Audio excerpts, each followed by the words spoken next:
A paz do Senhor a todos que vão ver e ouvir esse vídeo. Que Deus abençoe a nossa vida nesta manhã maravilhosa.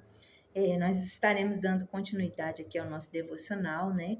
Na carta de 1 aos Coríntios, no seu capítulo 11. Então, toda a carta de Coríntios que Paulo escreve a essa igreja, ele está tratando aqui da postura da igreja nos cultos, né? E em todos os seus capítulos ele trata de uma coisa diferente, né?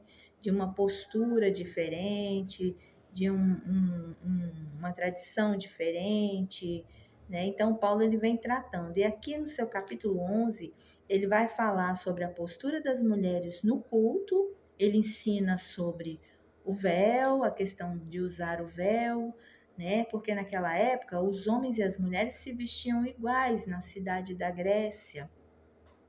E ali eles tinham esse costume de se vestirem iguais. A única coisa que diferenciava era o véu.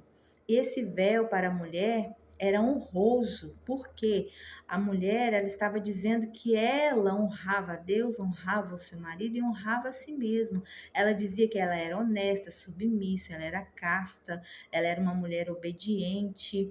E as únicas pessoas que não usavam esse véu eram as prostitutas e as mulheres que participavam de cultos pagãos. Então elas não se achavam, vamos dizer assim, eu não preciso usar esse véu, né? Eu não preciso honrar a Deus, não preciso honrar o meu marido e nem a mim mesma. Então ela estava dizendo assim, eu sou quem eu sou, da forma que eu sou impura, não preciso honrar a mim mesma. Trazendo para os dias de hoje, esse véu era como se, por exemplo, nós estivéssemos no culto e entrasse uma mulher com biquíni, ou seja, com uma roupa indecente, com uma roupa de banho. Era como se fosse isso hoje. Então, naquela época, era desonroso para a mulher. Ela estaria trazendo desonra tanto a Deus, desrespeitando a Deus, ao seu marido e a si mesma. Então, Paulo ele diz que era bom que as mulheres usassem para que elas mostrassem qual era a sua postura diante da sociedade e diante de um culto, né? Então, Paulo vai dizer assim, porque como a mulher provém do varão, assim também o varão provém da mulher, mas tudo vem de Deus. Ou seja, Paulo estava dizendo que todos eram iguais diante de Deus.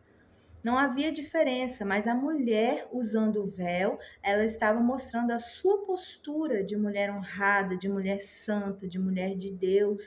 Então isso era bom para a mulher, porque nós viemos do varão, né? Mas o varão, ele vem da mulher, ele tem que nascer da mulher. E nós, sendo homem e mulheres, nós vemos de Deus. Então Paulo estava explicando isso que nós nunca fomos inferiores ao marido. Como Jesus não é inferior a Deus, né? É Pai, Filho, Espírito Santo. Eles são iguais e nós somos iguais também no Senhor, né? Nós somos iguais, homens e mulheres. Só que para mostrar, né, uma diferença aí, a mulher teria que usar o véu em sinal de submissão e honra também para si mesma. Então, é muito interessante o que Paulo ele vem ensinando e trazendo. E isso é muito interessante, porque se nós formos trazer para os dias de hoje, nós estamos em um culto público, por exemplo, né? Hoje tem culto.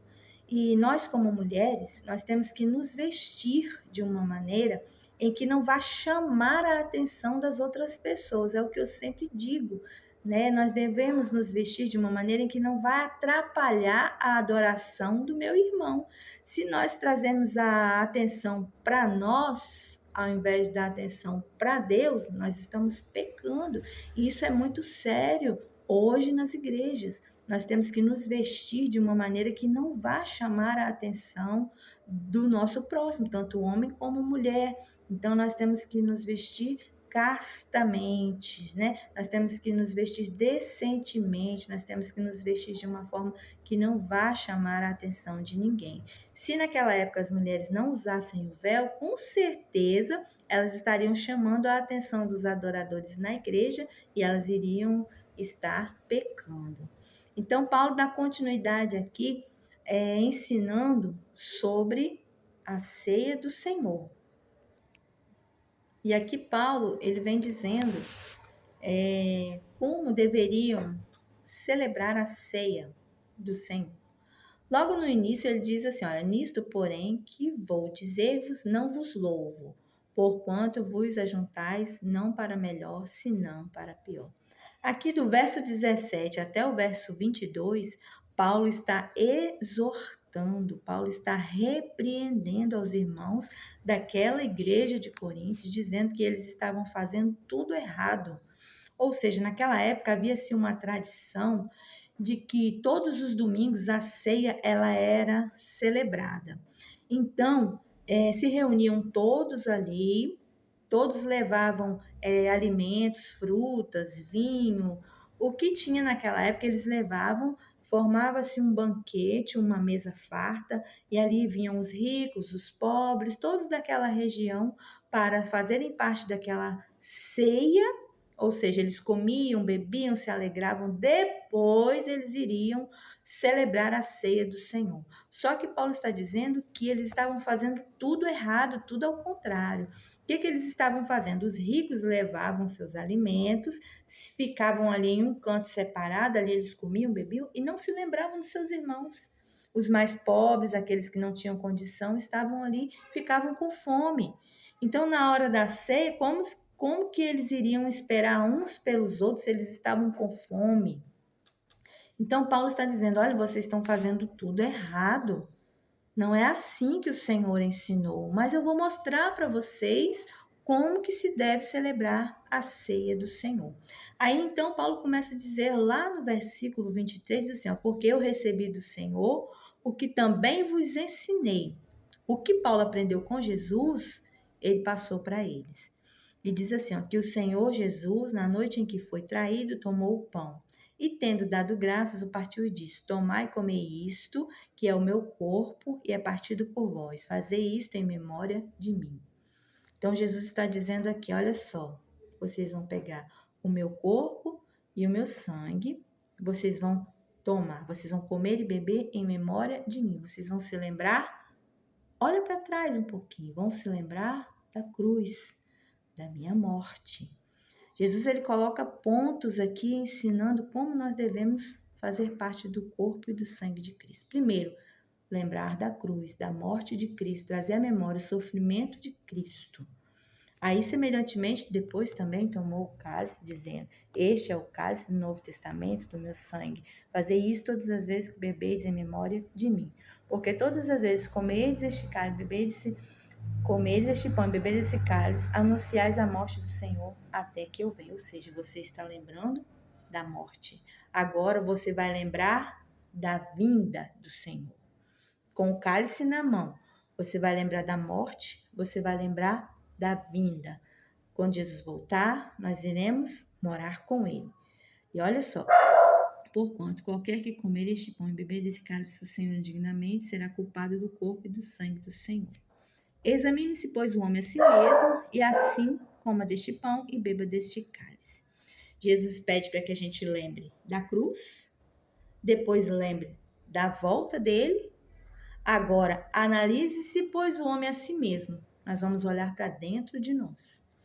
Pecamos, estamos aptos para ceiar? Vamos nos examinar, vamos julgar a nós mesmos, porque se a gente não nos julgar, nós vamos ser condenados com o mundo. Então, nós temos que nos julgar, pedir perdão, se arrepender e sim fazer parte do corpo e do sangue de Cristo. Mas antes disso, olha só o que ele diz aqui, ó.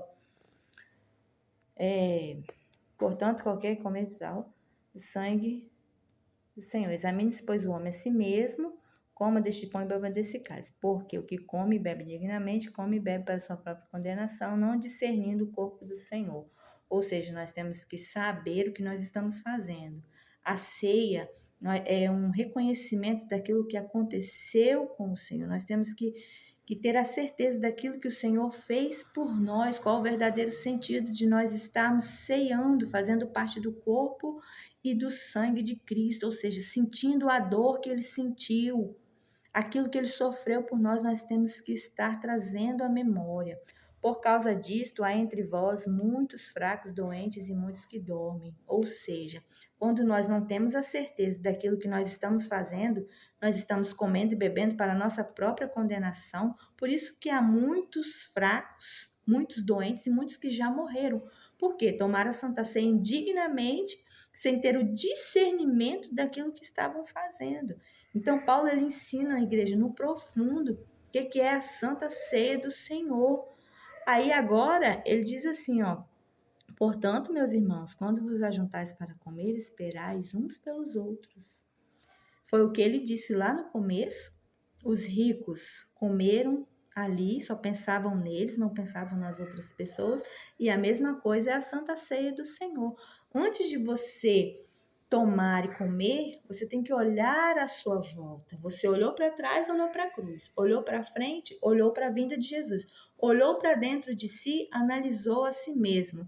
Agora você vai olhar ao seu redor e vai ver quem está do seu lado. Poxa, hoje é dia de Santa Ceia, é dia de comunhão, é dia de se alegrar com os irmãos, mas eu estou sentindo falta do meu irmão. Aonde está o meu irmão?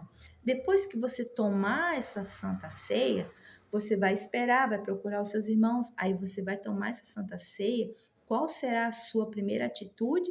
Ir atrás do irmão que faltou na ceia. Ligar, irmão, eu senti sua falta na Santa Ceia. O que aconteceu? Posso te ajudar? Posso te fazer uma visita? É isso que nós temos que fazer. Jesus estava ensinando através de Paulo sobre a comunhão, um esperar pelos outros, sentir falta um do outro, não deixar o irmão passar necessidade, e ele estava ensinando tudo isso através desta ceia. Que nós possamos aprender com o nosso Mestre Jesus a fazer parte do seu corpo, do seu sangue, porque o que adianta eu comer e beber, fazer parte do corpo e do sangue de Cristo e não viver esta palavra verdadeiramente? Que Deus nos abençoe nessa manhã maravilhosa, que nós possamos meditar mais na palavra do Senhor e aprender com Ele, que é o nosso mestre do amor. Amém?